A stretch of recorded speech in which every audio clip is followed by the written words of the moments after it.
After long time గులాబీ boss KCR Congress పై చేసిన విమర్శలు దుమారం రేపాయి. కాంగ్రెస్ బీఆర్ఎస్ మధ్య మాటల మంటలు కొనసాగుతున్నాయి. నేతల మధ్య పేలిన డైలాగ్ డైనమైట్స్ ని నాన్ స్టాప్ గా చూసేయండి.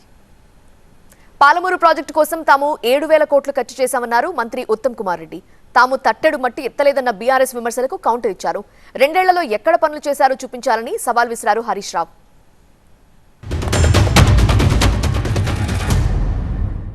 మేము సిన్సియర్గా కమిటెడ్గా చిత్తశుద్ధితో ఇరిగేషన్ ప్రాజెక్ట్స్ పూర్తి చేయాలని ముందుకు పోతున్నాము.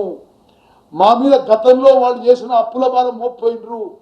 వాళ్ళు పని చేయకపోగా అప్పుల భారం మోపితే ఇరిగేషన్ బడ్జెట్ నుంచి గత లోన్స్ రీపే చేయాలి, ఇప్పుడు క్యాపిటల్ వర్క్స్ కూడా చేయాలి.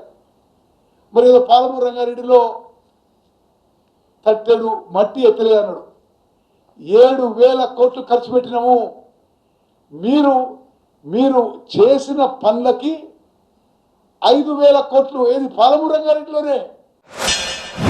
ఏమైనా గజం కాలువద వీరేమో చెప్పమని నాకు నేను చూస్తా. నేనేమంటున్నా, ఉత్తమ్కు సవాల్ విసురుతున్నా. పాలమూరులో ఇందాక నేను చెప్పినా కదా, ప్యాకేజ్ 3లో 2 కిలోమీటర్ల కాలువ తవ్వితే 30 టీఎంసీలు స్టోర్ చేసుకునే సిస్టమ్ అంతా రెడీ అయింది. రిజర్వాయర్లు, టనల్లు, పంప్ హౌస్లు, సబ్ స్టేషన్లు, ఎవ్రీథింగ్ ఈజ్ రెడీ. 2 కిలోమీటర్ల కాలువ ఎందుకు తవ్వలేదు అని అడుగుతున్నా. మీరు పాలమూరు ప్రాజెక్టుకు 2 ఏళ్లలో చేసిన పని ఎక్కడుందో చెప్పండి, పోదాం. నేను చూపిస్తే మేమేం చేసినాం. ఇప్పుడు నేను చెప్పినా కదా మీకు, నేను ఏమేం పనులు చేసినాం. మోటార్ నొక్కినాం, నీళ్లు కూడా ఉన్నాయి, 4 టీఎంసీలు ఈరోజు అని కూడా చెప్పినా కదా.